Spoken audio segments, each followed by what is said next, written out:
హరి ఓం శ్రీమాత్రే నమః. లలితా సహస్రనామ పారాయణలో భాగంగా ఈరోజు అమ్మవారి నామం 222వ నామం, 4 అక్షరాల నామం మహాబల. జపపారాయణ చేసుకునే వాళ్ళు ఓం శ్రీ మహాబలాయ నమః అని చెప్పాలి. ముందు నామాలలో బలం అనే దాని గురించి మనం చాలా చెప్పుకున్నాం. మళ్ళీ ఎక్కడ దాని గురించి తెలియజేశారంటే ఆ మాటకు అనేక అర్థాలు ఉన్నాయి. బలం అంటే సైన్యం అని కూడా అర్థం. మహంతి సైన్యాన్ని బలాని యస్య, అమ్మవారి దగ్గర గొప్ప బలాలు ఉన్నాయి.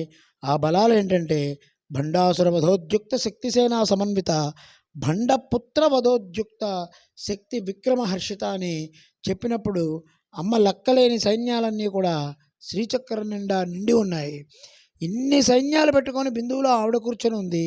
అందుకే ఆవిడ మహాబల. ఈ బలం నుంచే బలగం అనే శబ్దం వచ్చింది. ఆవిడకి మహాబల అంటే అత్యంత బలం కలిగినటువంటిది అని అర్థం వస్తుంది. ఈ నామాన్ని జపం చేస్తే మనకి శక్తి, ఆధ్యాత్మికమైన సాధనలో బలాన్ని ఇచ్చే నామజపం. భౌతికంగా శరీరానికి బలం కావాలి, బుద్ధి బలం కావాలి, ఇవన్నీ కూడా అమ్మ అనుగ్రహంతోనే సాధిస్తాయి. ఈ నామాన్ని లలితా సహస్రనామంతో సంపుటీకరణ చేసి కనుక మనం పారాయణ చేసుకోగలిగితే ఏకాగ్రత పెరుగుతుంది. ఓం శ్రీమాత్రే నమః. శ్రీ మహారాజ్ఞే నమః.